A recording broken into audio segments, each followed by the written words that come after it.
ವರ್ಷದ ಹಿಂದೆ ಬೀಜದಿಂದ ಶುರುವಾದ ಕತೆ. ಆ ಕಥೆಯನ್ನು ಹೇಳಲು ಬಂದಿದ್ದೇನೆ.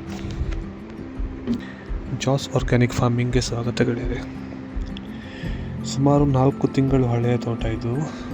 ನಾನೇ ಅಡಿಕೆ ತಂದು ಮೊಳಕೆ ಉಳಿಸಿ ತಯಾರಿಸಿದ ಸಸಿಗಳು. ಹಾಗೆ ನೀವು ನೋಡಿದರೆ, ನನ್ನ ಹಳೆ ಎಲ್ಲ ವೀಡಿಯೋಗಳನ್ನೆಲ್ಲ ನೋಡಿದರೆ, ಎಲ್ಲ ವೀಡಿಯೋಗಳೆಲ್ಲ ಗ್ರಾಫ್ಟಿಂಗ್ಗೆ ಸಂಬಂಧಪಟ್ಟವು. ಮೊದಲಿನಿಂದಲೂ ಕೃಷಿಯಲ್ಲಿ ಏನೋ ಒಂದು ಆಸಕ್ತಿ.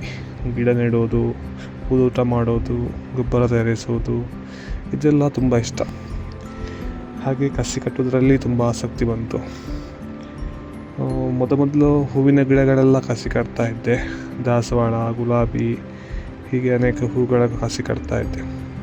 ಹಾಗೆ ಮಾಡ್ತಾ ಹಣ್ಣುಗಳ ಕಸಿ ಕಟ್ಟಲಿಕ್ಕೆ ಸ್ಟಾರ್ಟ್ ಮಾಡಿದೆ. ಹಾಗೆ ಮಾಡುವಾಗ ಒಂದು ಯೋಚನೆ ಬಂತು, ಯಾಕೆ ಒಂದು ಯೂಟ್ಯೂಬ್ ಚಾನೆಲ್ ಸ್ಟಾರ್ಟ್ ಮಾಡಬಾರ್ದು ಅಂತ.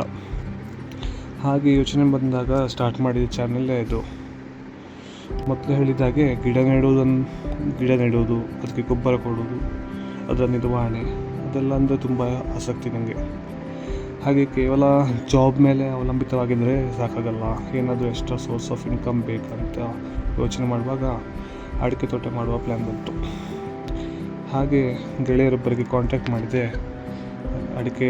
ಕಾಂಟ್ಯಾಕ್ಟ್ ಮಾಡಿ ಅವರ ಹತ್ರ ಅಡಿಕೆ ತಗೊಂಡು ಬಂದು ಅದನ್ನು ಒಂದು ರಾತ್ರಿ ನೀರಲ್ಲಿ ನೆನೆಸಿಟ್ಟು, ಇಲ್ಲಿ ತೋರಿಸಿದ ಹಾಗೆ ಮರಳು, ಗೊಬ್ಬರ ಮತ್ತು ಮಣ್ಣು ಮಿಶ್ರಿತ ಬೆಡ್ ತಯಾರಿಸಿ ಅದರಲ್ಲಿ ಹೂತಿಟ್ಟು ಸಸಿ ಮಾಡಿದ್ದು. ಸ್ಟಾರ್ಟಿಂಗಲ್ಲಿ ಯೂಟ್ಯೂಬ್ ಚಾನಲ್ ಮಾಡುವ ಯೋಚನೆ ಇರಲಿಲ್ಲ, ಹಾಗಾಗಿ ವಿಡಿಯೋ ಎಲ್ಲ ಮಾಡಿರಲಿಲ್ಲ. ಈ ಚಾನಲ್ ಯಾಕೆ ಕೃಷಿ ಮಾಹಿತಿ ಚಾನಲ್ ಮಾಡಿದ್ದಂದರೆ, ಇಲ್ಲಿ ನಾನು ಯೂಸ್ ಮಾಡ್ತಾಯಿರೋದು ಆರ್ಗ್ಯಾನಿಕ್ ಫಾರ್ಮಿಂಗ್. ಯಾವುದೇ ರಾಸಾಯನಿಕ ಗೊಬ್ಬರ ಬಳಸ್ತಾ ಇಲ್ಲ.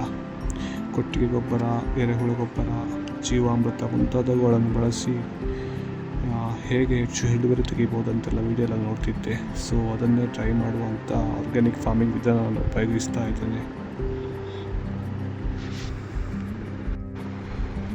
ಆದ್ದರಿಂದ ಇನ್ನು ಮುಂದೆ ಈ ಚಾನೆಲ್ನಲ್ಲಿ ಜೀವಾಮೃತ ತಯಾರಿಸುವುದು, ಎರೆಹುಳ ಗೊಬ್ಬರ ತಯಾರಿಸುವುದು, ನೀರಾವರಿ ವಿಧಾನ ಮುಂತಾದವುಗಳ ಬಗ್ಗೆ ವಿಡಿಯೋಗಳನ್ನೆಲ್ಲ ಮಾಡಿ ಹಾಕ್ತೇನೆ.